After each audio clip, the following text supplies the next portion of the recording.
बगैर ग्रे के कैसे हो सकता है।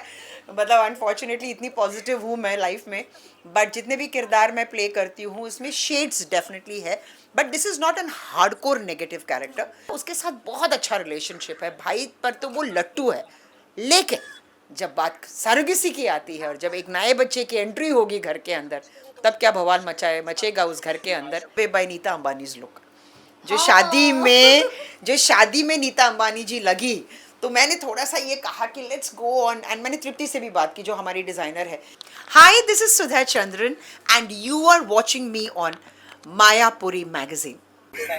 Welcome Sudha ma'am on Marpuri magazine thank you so much. and congratulations for the show। अभी अलग अंदाज, अलग किरदार, क्या कुछ नया लेकर आ रहे हैं, क्योंकि प्रोमो में आपकी झलक तो देखने को नहीं मिली, तो ऑब्वियसली हम एक्साइटेड है कि आखिर है क्या किरदार, किस अंदाज में सुधा जी नजर आएंगे। ये वो शेर है जो सिंगल आता है। यस, प्रोमो में वो नहीं है, बिकॉज ये कैरेक्टर जो है वो 10-12 एपिसोड के बाद ही ये कैरेक्टर की एंट्री होती है, बट कैरेक्टर तो दमदार है ऑब्वियसली, एंड एक अच्छे कॉन्सेप्ट के साथ हम आपके सामने आ रहे हैं, एंड द टाइटल इज सफल होगी तेरी आराधना। तो एक लड़की की आराधना है जो सफल होने जा रही है। It's an actually a journey of a girl जो सरोगेसी के थ्रू से वो किन किन हालातों से वो बच्ची गुजरती है और कैसे वो इस घर तक पहुंचती है, और घर आने के बाद एक नया संघर्ष जो उस लड़की का शुरू होता है, एंड उस घर में एनकाउंटर होता है जो हीरो की बड़ी बहन है, वो मैं हूँ, मैंने का कैरेक्टर प्ले कर रही हूँ। अब वो उसकी ज़िंदगी में क्या क्या हर्डल्स लेकर आएगी या कितना प्यार करेगी, ये सब आप देखेंगे इस सीरियल में। अभी मैं ज़्यादा कुछ नहीं बोल पाऊँगी बिकॉज मैं भी नहीं जानती, क्योंकि मैंने शूटिंग शुरू नहीं की है, बट ग्रेजुअली जैसे जैसे हम आगे बढ़ेंगे तो yes, directors input, producers input, my input, ये सब कुछ करके आई प्रॉमिस यू हम आपको डिसअपॉइंट नहीं करेंगे। मैम इसी जो मतलब आपका जो किरदार है थोड़ा ग्रे शेड में सुधा चंद्रन आती है तो बगैर ग्रे के कैसे हो सकता है। मतलब अनफॉर्चुनेटली इतनी पॉजिटिव हूँ मैं लाइफ में, बट जितने भी किरदार मैं प्ले करती हूँ उसमें शेड्स डेफिनेटली है, but this is not an hardcore negative character. इसमें सरकमस्टेंसेस के हिसाब से यह औरत अपने कैरेक्टर्स को बदलती रहती है। I would say she is more of a chameleon. जो चैमेलियन होता है, जो हालात देख के सिचुएशंस बदलती रहती है, उसके इमोशंस बदलते हैं, तो ये एक ऐसा कैरेक्टर है। Because for the first time मैं किसी की माँ नहीं बनी हूँ, इसमें हीरो की बड़ी बहन बनी हूँ। हाँ, तो ये एक बहुत बड़ा चेंज है, बिकॉज नॉर्मली मैं हीरो की माँ बनती हूँ और जहाँ पर वो हीरो को टॉर्चर करती हूँ, लड़की को टॉर्चर करती हूँ, but here she has already got her children, और वो अपने पिता के घर में रहती है और वो ये घर नहीं छोड़कर जाना चाहती।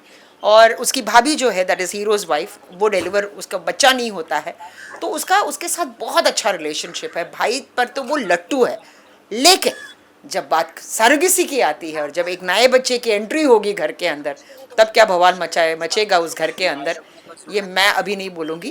ये देखने के लिए या जानने के लिए आपको देखना पड़ेगा हमारा ये सीरीज। जब भी आपकी किरदार की बात होती है तो लुक को भी काफी सराहा जाता है, और इस बार का अगर लुक आप बताएं, एक्सप्लेन करें अबाउट योर लुक। कुछ नहीं, actually if you look it's a very simple look, इसमें कुछ नहीं है, but there is lot of class.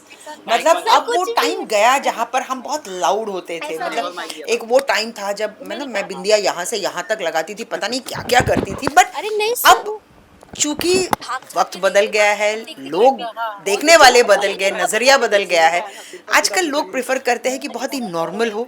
तो एक ये भी है कि भाई बहुत सिंपल और नॉर्मल और क्लासी रह के भी इस किरदार को हम कैसे प्रेजेंट करेंगे, ये मेरे लिए बहुत बड़ा चैलेंज है, क्योंकि 90% मैं अपने लुक्स पे मैं निकल जाती थी, and here I have kept it very simple. जानबूझ के मैंने ये लुक लिया है, and I would say that I was very carried away by Nita Ambani's look.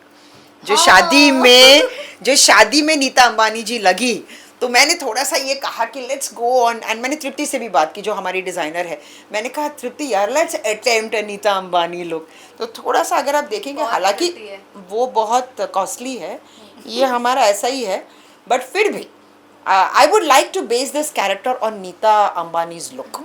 ये लुक मैं ज़रूर लेना चाहूँगी उनका। ग्रेट। और फैंस को क्या कहना चाहेंगे सुधा जी, हमेशा इतने वक्त से साथ में रहे आपके, अभी भी नया love me as much as you have loved me, क्योंकि मैं जानती हूँ कि हर कोई बिजी है, बट उसके बावजूद भी आप अपना थोड़ा सा वक्त निकाल कर हम जैसे एक्टर्स को प्यार करते हैं और संदेश you know so many messages we get, it's only because you love us unconditionally.